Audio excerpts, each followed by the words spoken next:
DIT Purvanchal में आप लोगों का स्वागत और अभिनंदन है। आज हम लोग जो भी टॉपिक पढ़ेंगे अलंकार, ये हर परीक्षाओं के लिए बहुत ही महत्वपूर्ण और उपयोगी साबित होने वाली है। अगर ये वीडियो आप लोगों को पसंद आ रही है तो इसको लाइक और सब्सक्राइब करें कि अगली वीडियो भी आप लोगों को प्राप्त हो। आइए देखते हैं, आज हम लोग अलंकार की बात करेंगे। अलंकार ये क्या होता है, इसके प्रवर्तक कौन है? अलंकार के प्रवर्तक आचार्य भामा हैं। प्रवर्तक आचार्य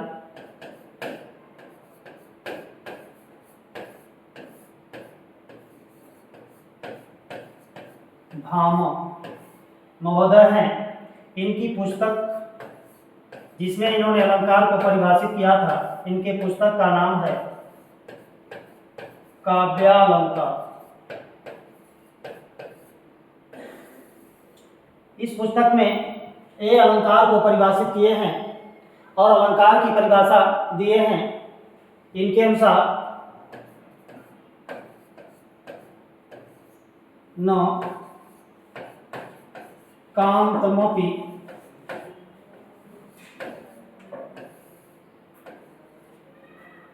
विभूष वनितामुखम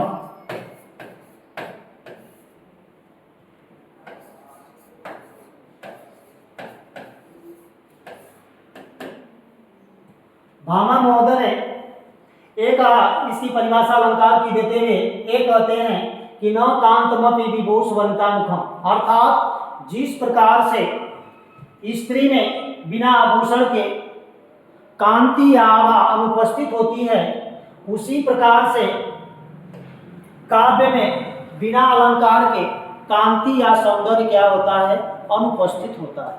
उसी प्रकार से काव्य में बिना अलंकार के कांति या उसका सौंदर्य जो है अनुपस्थित होता है। एक तो भामा महोदय ने कहा था कि अलंकार को परिभाषित करते हुए अलंकार की ये परिभाषा दी है। अगर बात किया जाए वामन महोदय के अनुसार कि अलंकार की परिभाषा क्या है, तो वामन महोदय ने ये कहा कि अलंकार जो शब्द है ये दो शब्दों से मिलकर बना है। अलम धन कार।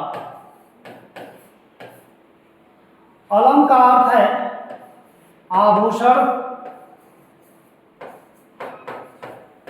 और कार का अर्थ होता है कराने वाला,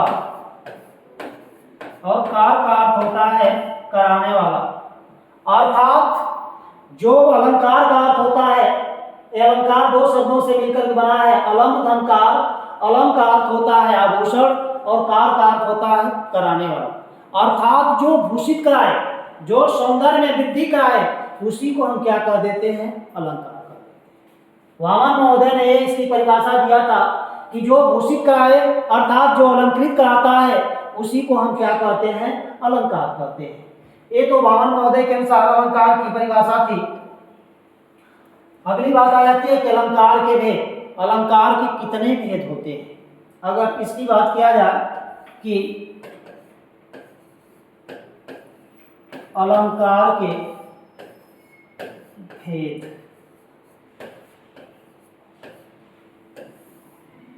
तो अलंकार के मुख्यतः कितने भेद होते हैं, 3 भेद होते हैं। अलंकार के मुख्य रूप से 3 भेद होते हैं। इनको 3 भागों में बांटा गया। 3 भागों में इनको बांट करके हम लोग अध्ययन करते हैं। वे कौन कौन से हैं? एक तो है आपका शब्दालंकार,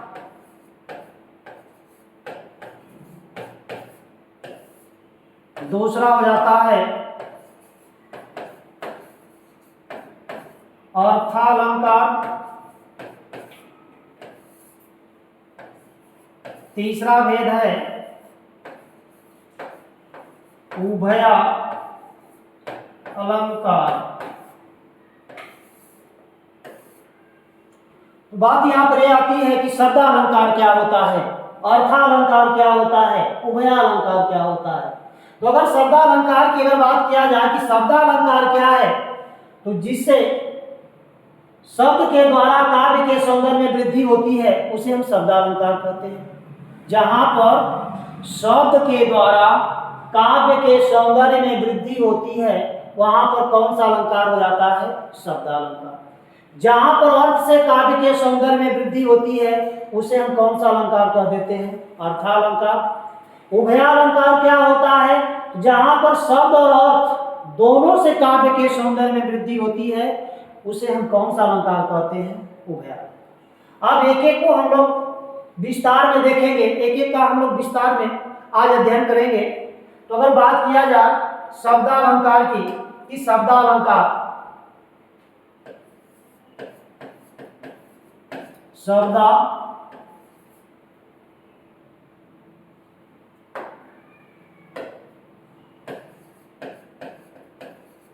शब्दालंकार के भेद।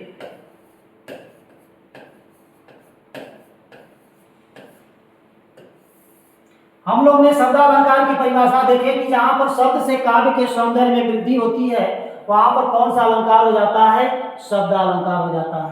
अब शब्दालंकार कितने प्रकार के होते हैं? शब्दालंकार कितने प्रकार के होते हैं? जो शब्दालंकार होते हैं ये कितने प्रकार के होते हैं? 8 प्रकार के होते हैं। जो शब्दालंकार हैं कितने प्रकार के हैं? ये 8 प्रकार के होते हैं। कौन कौन सा? अगर इनकी अगर बात किया जाए तो होता है अनुप्रास अलंकार,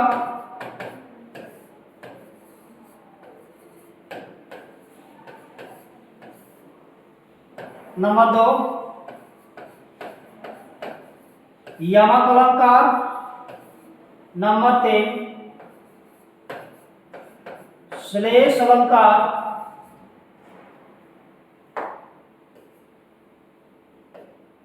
नंबर 4 वक्रोक्ति अलंकार, 5वां आपका हो जाता है पुनरुक्ति प्रकाश, पुनरुक्ति प्रकाश अलंकार, 6वां पुनरुक्ति वदाभास,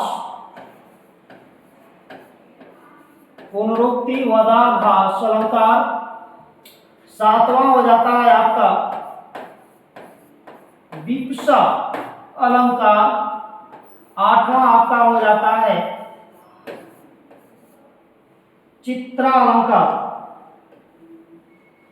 अगर 8वां की बात किया जाए तो 8वां कौन सा अलंकार हो जाता है आपका? चित्रा। ये जो शब्दालंकार के भेद है, जो शब्दालंकार है ये 8 प्रकार का होता है। कौन? अनुप्रास अलंकार, यमक अलंकार, श्लेष अलंकार, वक्रोक्ति अलंकार, पुनरुक्ति प्रकाश, पुनरुक्ति प्रकाश, पुनरुक्ति वदाभास, विप्सा, चित्रा। ये शब्दालंकार कितने प्रकार के होते हैं? 8 प्रकार के होते हैं। आज हम लोग इसी के बारे में अध्ययन करेंगे, शब्दालंकार और शब्दालंकार के भेद कितने होते हैं। तो शब्दालंकार की हम लोग ने परिभाषा देखा कि जहां पर शब्द से काव्य के सौंदर्य में वृद्धि होती है वहां पर कौन सा अलंकार हो जाता है? शब्दालंकार हो जाता है। शब्दालंकार कितने प्रकार के होते हैं? 8 प्रकार के होते हैं, जो आपके हमने सामने उल्लेखित कर दिया है। अब इसमें जो है एक एक अलंकार के विषय में हम लोग जो है अध्ययन करेंगे। जैसे देखिए पहला कौन सा अलंकार है? अनुप्रास। शब्दालंकार में पहला अलंकार हमें देखना है कौन सा? अनुप्रास अलंकार। ये अनुप्रास अलंकार क्या होता है? अगर इसकी बात किया जाए अनुप्रास अलंकार की, कि अनुप्रास अलंकार होता क्या है? जहां पर एक या अनेक वर्णों की, जहां पर एक या अनेक वर्णों की बार बार आवृत्ति होती है, जहां पर एक या अनेक वर्णों की बार बार आवृत्ति होती है वहां पर कौन सा अलंकार हो जाता है? अनुप्रास अलंकार। जहां पर एक या अनेक वर्णों की बार बार आवृत्ति होती है, वहां पर कौन सा अलंकार हो जाता है? अनुप्रास अलंकार। या इसी के अगर इसके ऊपर अगर ध्यान दिया जाए, अनुप्रास शब्द पर अगर ध्यान दिया जाए, तो ये अनुप्रास जो बना हुआ है अनु धन प्र धन आश, इसमें 3 शब्दों का योग है, अनु धन प्र धन आश। यहां से भी इसकी परिभाषा हम लोग निकाल सकते हैं। अब यहाँ पर अनु का अर्थ होता है बार बार, अनु का अर्थ क्या होता है? बार बार। प्र का अर्थ है चमत्कार युक्त, प्र का युक्त है चमत्कार युक्त, या चमत्कार युक्त या चमत्कार पूर्ण। आस मीन्स होता है रखना, आस का शाब्दिक अर्थ क्या होता है? रखना। अर्थात जहां पर वर्णों को बार बार चमत्कार पूर्ण ढंग से रखा जाए, जहां पर वर्णों को बार बार चमत्कार पूर्ण ढंग से रखा जाता है, वहीं पर कौन सा अलंकार हो जाता है? अनुप्रास अलंकार। तो इससे भी परिभाषा निकाल सकते हैं, अनु धन प्र धन आस के योग से बना है। अनु का अर्थ होता है बार बार, प्र का अर्थ होता है चमत्कार युक्त या चमत्कार पूर्ण ढंग से, और आस का अर्थ होता है रखना। अर्थात जहां पर वर्णों को बार बार चमत्कार पूर्ण ढंग से रखा जाता है, वहीं पर कौन सा अलंकार हो जाता है? अनुप्रास अलंकार। जैसे एग्जाम्पल में अगर बात किया जाए, जरा एग्जाम्पल देखिए।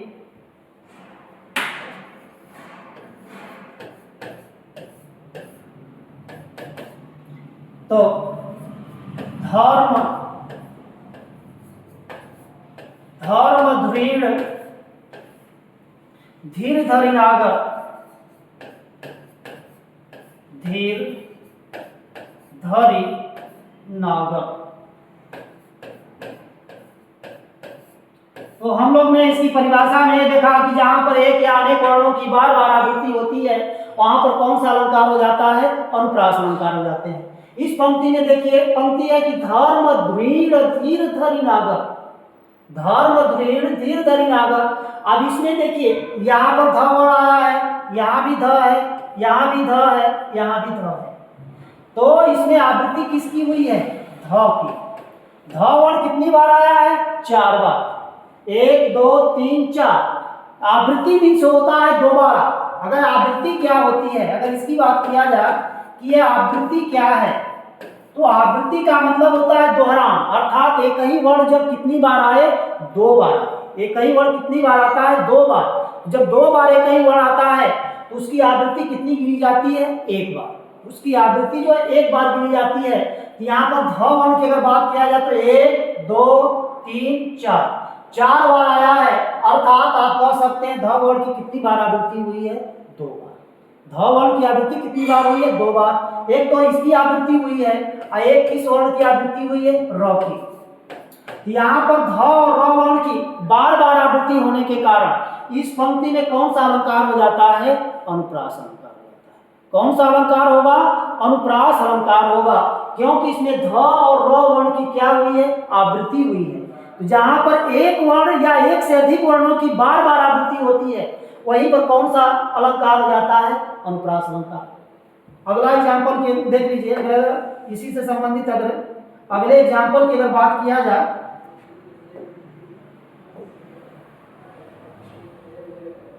तो एक और एग्जाम्पल देख लीजिए। घर घर डोलत दीन है, घर घर डोलत दीन है, जन जन जांचत जात, जन जन जांचत जाय। घर घर डोलत दीन है, जन जन जांचत जा। अगर इस पंक्ति में अगर बात किया जाए तो यहाँ पर देखिए किन किन वर्णों की आवृत्ति हुई है। अब यहाँ पर अगर बात किया जाए तो देखिए घर में इसमें कौन सा वर्ण आया? घ। इसके बाद देखिए घ वर्ण और कहीं पर आया है, यहाँ पर एक तो इसकी आवृत्ति हो गई। फिर घ में इस शब्द में र वर्ण है, इसके बाद देखिए र और कहीं है, यहाँ भी र है, किसकी आवृत्ति हो गई? र की। इसके बाद ड है, कहीं देखिए ड है, दिखाई दे रहा है? नहीं। ल नहीं, फिर द नहीं, फिर यहाँ पर ज है तो यहाँ भी ज है, आगे भी ज है, 4 बार आया है। किसकी आवृत्ति हुई है? एक तो ज वर्ण की हुई है। फिर यहाँ पर भी न है, यहाँ न है, तो इसकी भी आवृत्ति गिनी जाएगी। तो इस पंक्ति में घ र ज न, तो जहां पर एक या अनेक वर्णों की बार बार आवृत्ति होती है उसी में कौन सा अलंकार होता है? अनुप्रास अलंकार होता है। तो यहाँ पर देखिए एक वर्ण नहीं बल्कि कई वर्ण है, घ र ज न, 4 वर्ण है जिनकी एक से अधिक बार आवृत्ति हुई है। एक बार आवृत्ति हो या एक से अधिक बार आवृत्ति हो, तो इन वर्णों की आवृत्ति होने के कारण इस पंक्ति में भी कौन सा अलंकार हो जाएगा? अनुप्रास अलंकार हो जाएगा। कौन सा अलंकार हो जाता है? अनुप्रास अलंकार हो जाता है। कुछ बात समझ में आई? तो आगे बढ़ा जाए। जैसे अनुप्रास अलंकार की हम लोग परिभाषा देखें और कुछ पंक्तियों के माध्यम से देखा गया कि इसमें अनुप्रास अलंकार है। अगर इस अनुप्रास अलंकार के अगर भेद की बात किया जाए तो अनुप्रास अलंकार के भी भेद होते हैं। जो अनुप्रास अलंकार होता है यह 5 प्रकार का होता है। कितने प्रकार का होता है? 5 प्रकार का। कौन कौन सा? तो हमारी अगली हेडिंग हो जाएगी अनुप्रास अलंकार के भेद। अनुप्रास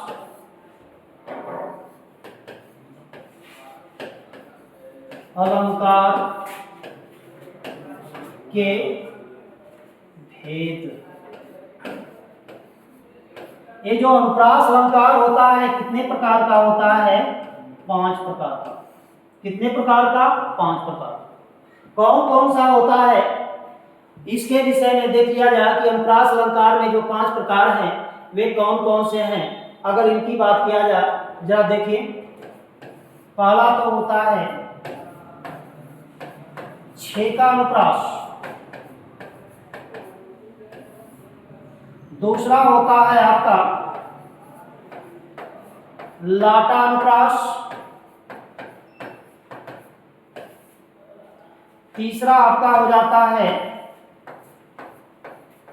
वृत्त्यानुप्रास, चौथा आपका हो जाता है श्रुत्यानुप्रास, जो 5वां और अंतिम भेद होता है वह आपका होता है अंत्या अनुप्रास। तो जो अनुप्रास अलंकार है इसके भी 5 भेद होते हैं। अनुप्रास अलंकार के कितने भेद होते हैं? 5 भेद होते हैं। छेकानुप्रास, लाटानुप्रास, वृत्त्यानुप्रास, श्रुत्यानुप्रास और कौन सा हो जाता है? अंत्यानुप्रास। कौन सा हो जाता है? अंत्यानुप्रास आपका हो जाता है। ये अनुप्रास अलंकार के 5 प्रकार हैं। अब एक एक के विषय में देखेंगे कि किसे कब जो है छेकानुप्रास होता है, कब लाटा हो जाता है, कब वृत्त्या हो जाता है, कब श्रुत्या होता है और कब जो अंत्यानुप्रास होता है। अब एक एक के विषय में हम लोग अध्ययन करेंगे। तो आइए देखते हैं एक एक के विषय में अगर बात किया जाए तो पहले देखा जाएगा छेकानुप्रास। ये क्या होता है? छेका अनुप्रास। देखिए थोड़ा ध्यान दीजिए, इसमें एक अनुप्रास होता है छेका और एक होता है वृत्त्या। लगभग दोनों में समानता है, लेकिन अंतर क्या है कि छेका अनुप्रास हम किसे कहते हैं? जहां पर, ध्यान से सुनिए, जहां पर स्वरूप और क्रम से, जहां पर स्वरूप और क्रम से अनेक वर्णों की आवृत्ति केवल एक बार हो। जहां पर, इसमें ध्यान रखना है, स्वरूप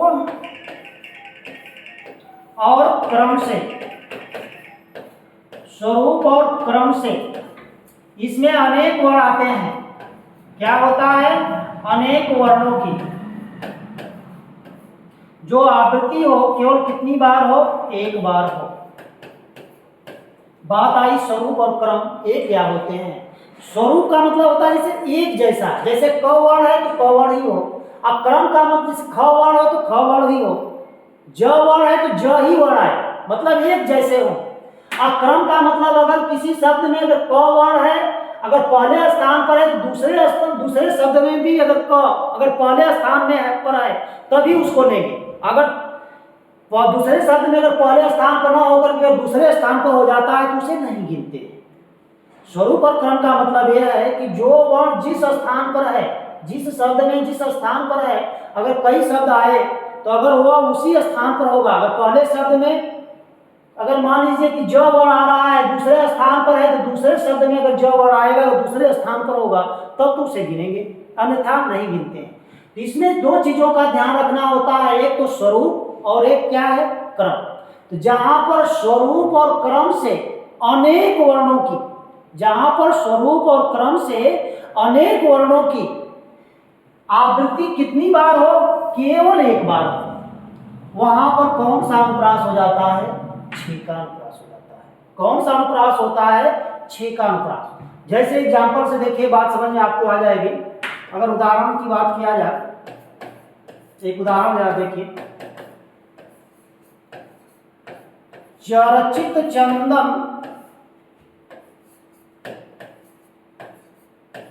नील कलेवर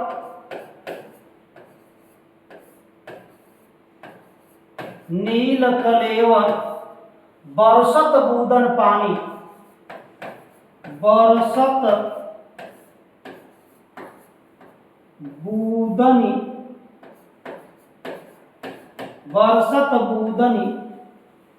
पानी। चर्चित चंदन नील कलेवर बरसत बूदन पानी। थोड़ा सा इसको स्पष्ट कर लीजिए।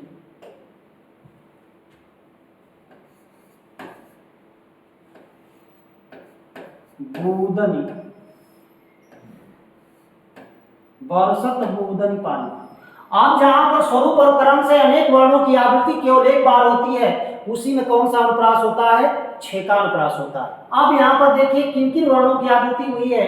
अगर एक से अधिक वर्ण होंगे, स्वरूप और क्रम से अनेक वर्ण होंगे, उनकी आवृत्ति केवल अगर एक बार होगी।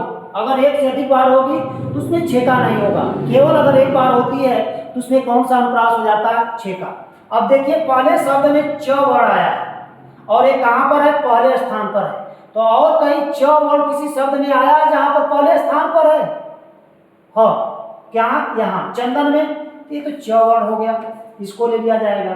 फिर इसी शब्द में देखिए अगला वर्ण क्या है हमारा, र। तो ये किस स्थान पर है, दूसरे स्थान पर, इसका क्रम क्या है, दूसरे स्थान पर। तो और कहीं देखिए र ऐसा जो आया है जहां दूसरे स्थान पर है, यहाँ इसमें देखिए 1 2 3 4, यहाँ पर चौथे स्थान पर, तीस र को हम लोग नहीं लेंगे। लेकिन अब इसमें देखिए बरसत में र दूसरे स्थान पर है, तो और कौन सा वर्ण हो गया, र। फिर च तीसरे स्थान पर है, तो और कहीं देखिए च तीसरे स्थान पर नहीं, एक बार चूंकि आ ही गया इसको छोड़िए। 1 2 3 4, यहाँ पर जो त वर्ण है ये कौने स्थान पर है, चौथे पर। तो और कहीं त वर्ण ऐसा स्थान पर है किसी शब्द में जहाँ की चौथे स्थान पर हो, देखिए बरसत शब्द में यहाँ भी त जो चौथे स्थान पर है। क्यों, 1 2 3 4, तो इसकी आवृत्ति हो जाएगी, एक तो किसकी आवृत्ति हो गई, त की। फिर इस वर्ण में द जो है दूसरे स्थान पर है, और कहीं द दूसरे स्थान पर है, यहाँ द दूसरे स्थान पर है, यहाँ भी द दूसरे स्थान पे। स्वरूप और क्रम में समान है, तो किसकी आवृत्ति हो गई, द की। 1 2 3, न जो है तीसरे स्थान पर है, और कोई ऐसा शब्द है जहाँ न तीसरे स्थान पर है, तो बूदनी में। कहाँ पर, बूदनी में, यहाँ भी न जो है तीसरे स्थान पर है, तो किसकी आवृत्ति हो गई, न। अब अगर देखिए अगर बात किया जाए तो अनेक वर्ण हो गए कि नहीं, वर्णों की संख्या अनेक हो गई, एक से अधिक हो गई, च र त द न, और इनकी आवृत्ति भी केवल एक बार हुई है। इनकी आवृत्ति भी कितनी बार हुई है, केवल एक बार हुई है। जहां पर इसकी परिभाषा हो जाती है कि जहां पर स्वरूप और क्रम से अनेक वर्णों की आवृत्ति केवल एक बार होती है, वहां पर कौन सा अनुप्रास हो जाता है, 6 का। जहां पर स्वरूप और क्रम से अनेक वर्णों की आवृत्ति केवल एक बार होती है, केवल एक बार होती है, वहां पर कौन सा अनुप्रास होता है, 6 का। तो जहां पर स्वरूप और क्रम से अनेक वर्ण हो और उनकी आवृत्ति मात्र केवल एक बार होती है, तभी 6 का होगा। अगर एक से अधिक बार हो जाएगा तो वहां 6 का न होकर के द्वितीया होता है। जब हम द्वितीया पढ़ेंगे तो वहां पर बताएंगे कि 6 का और द्वितीया में क्या अंतर है। यहाँ पर क्या होता है कि अनेक वर्ण आएंगे, उनकी केवल आवृत्ति कितनी बार होगी? एक बार। और उसमें हो सकता है एक भी आ सकता है, एक से अधिक भी वर्ण हो सकता है वृत्तियां। एक भी वर्ण होता है, एक से अधिक भी वर्ण होता है, और उनकी आवृत्ति एक से अधिक बार होती है। इसमें केवल एक बार होती है, वहां पर एक से अगर अधिक बार हो जाएगी तो वृत्तियां हो जाएगा। और अनेक वर्णों की आवृत्ति केवल एक बार होती है तो उसमें क्या हो जाता है? छह का अनुप्रास। ये था आपका छह का अनुप्रास। अगर बात समझ में आई हो तो आगे हम लोग बढ़े। चलिए ठीक है, तो आगे देखते हैं अगला अनुप्रास का भेद। दूसरा हो जाता है आपका लाटा अनुप्रास।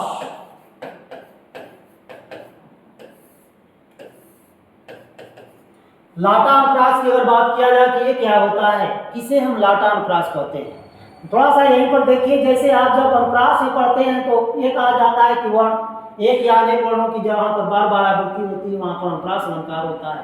थोड़ा सा मतभेद यहाँ पर होगा कि यहाँ पर शब्द खंड, जहां पर किसी शब्द खंड या वाक्य खंड की आवृत्ति हो और प्रत्येक वाक्य खंड से या प्रत्येक शब्द खंड से एक ही अर्थ निकले, प्रत्येक शब्द खंड या वाक्य खंड से एक ही अर्थ निकलता है, वहां पर कौन सा अनुप्रास हो जाता है? लाटा। यहाँ पर वाक्य खंड या शब्द खंड की आवृत्ति होगी और प्रत्येक से अगर एक ही अर्थ निकलता है तो उसमें कौन सा अनुप्रास हो जाता है? लाटा। जैसे परिभाषा के रूप में आप कह सकते हैं, लिख दें, जहां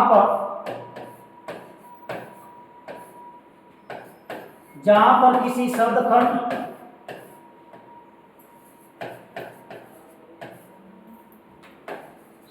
खंड या वाक्य खंड की आवृत्ति होती है, वाक्य खंड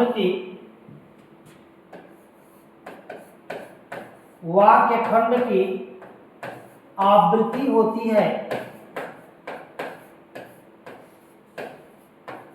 और प्रत्येक वाक्य खंड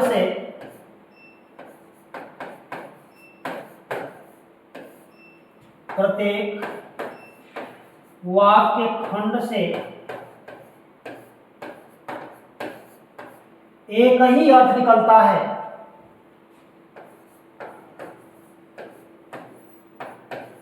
एक ही अर्थ निकलता है, तो वहां पर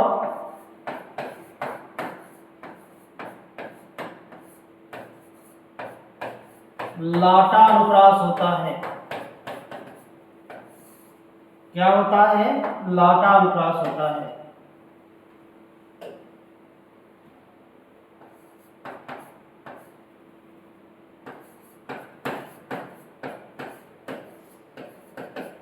जैसे ये तो इसकी परिभाषा रही कि जहां पर किसी शब्द खंड या वाक्य खंड की आवृत्ति होती है और प्रत्येक वाक्य खंड या शब्द खंड से अगर एक ही प्रकार के अर्थ का बोध होता है, अगर एक ही अर्थ देता है, तो उसमें कौन सा अनुप्रास हो जाता है?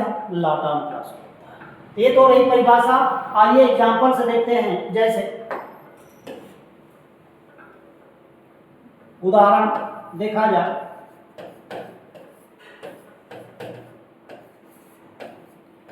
पूत सपूत, पूत सपूत तो का धन संचय,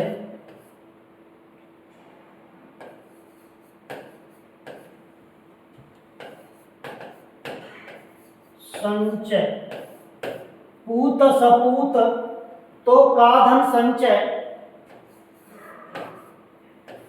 पूत कपूत तो का धन संचय।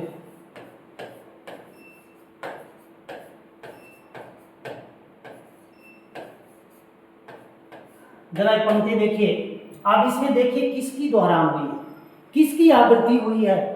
तो देखिए इस वाक्य खंड की आवृत्ति हुई है कि नहीं, इस वाक्य में इतनी की आवृत्ति हुई है, तो का धन संचय, तो का धन संचय। तो जहां पर किसी शब्द खंड या वाक्य खंड की आवृत्ति होती है और प्रत्येक वाक्य खंड से एक ही अर्थ का बोध होता है, एक ही अर्थ निकलता है, तो वहां पर कौन सा अलंकार हो जाता है? लाटा अनुप्रास। अब देखिए यहाँ पर तो का धन संचय, तो का धन संचय, एक वाक्य खंड की आवृत्ति हुई है और दोनों से एक ही अर्थ का बोध हो रहा है। एक कहा जा रहा है कि अगर पूत सपूत है, अगर पूत जो है सपूत है तो धन संचय करने का कोई तात्पर्य नहीं होता है। तो धन संचय करने का कोई तात्पर्य नहीं होता है, क्योंकि अगर वो सपूत होगा तो खुद ही धन अपना इकट्ठा कर लेगा, धन जो है बना लेगा, उसके लिए कोई आवश्यकता नहीं होती है। और एक कह रहा है कि पूत कपूत तो का धन संचय, अगर पूत कपूत निकल गया, नालायक निकल गया, तो चाहे जितना भी धन आप संग्रह कर लिए हैं, चाहे जितना भी धन आप इकट्ठा कर लिए हैं, उसका भी कोई तात्पर्य नहीं होता, क्योंकि उसको जाने में थोड़ी भी देर नहीं लगती है।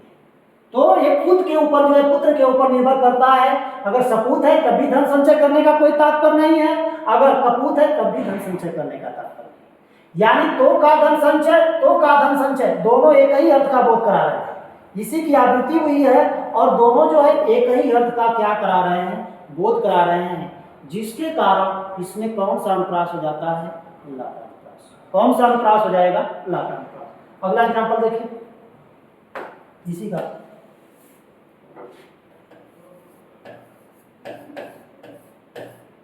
उदाहरण 2 कर सकते हैं। ये तो वाक्य खंड का था, थोड़ा शब्द खंड से भी देख लिया एक एग्जांपल। मेरी खेल बड़े जोखिम की,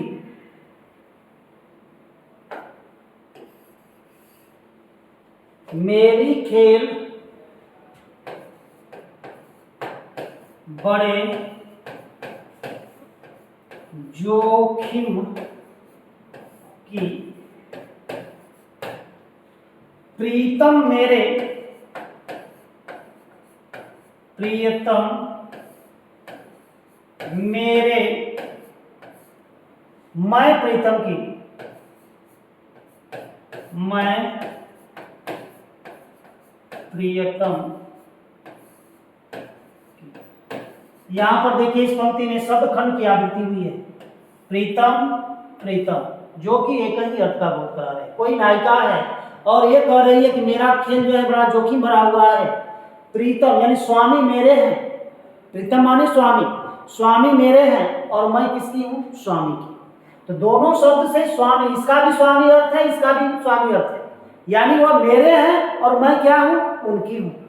जहां पर इसी शब्द खंड की आवृत्ति हुई है और जब दोनों शब्द से एक ही अर्थ का बोध होता है, जहां पर शब्द खंड या वाक्य खंड की आवृत्ति होती है और प्रत्येक वाक्य खंड या शब्द खंड से एक ही प्रकार के अर्थ का बोध होता है, वहां पर कौन सा अनुप्रास हो जाता है, लाटानुप्रास। इस प्रीतम का भी अर्थ स्वामी के अर्थ में आया है, इसका भी अर्थ स्वामी है, पति, इसका भी अर्थ क्या है, स्वामी। वो जो नायिका यही कह रही है कि मेरी खेल बड़े जोखिम की, प्रीतम मेरे, मैं प्रीतम की। कई जगह अनुस्वार लग जा रहा है, किससे दिक्कत समझ आ रही है। अब यहाँ अनुस्वार भी लग गया, शब्द ही गलत हो जाएगा, ऐसे बना दीजिए।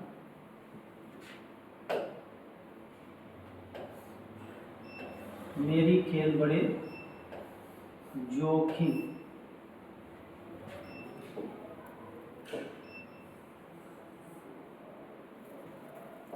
ऐसे करें, मेरे ख्याल बड़े जोखिम की, प्रीतम मेरे, मैं प्रीतम की। प्रीतम प्रीतम शब्द आया है और दोनों जो है स्वामी का ही बोध करा रहा है, एक ही प्रकार का अर्थ दे रहा है। जहाँ पर शब्द खंड या वाक्य खंड की आवृत्ति हो और दोनों से एक ही प्रकार के अर्थ का अगर बोध होता है तो उसी में कौन सा अलंकार हो जाता है, ला।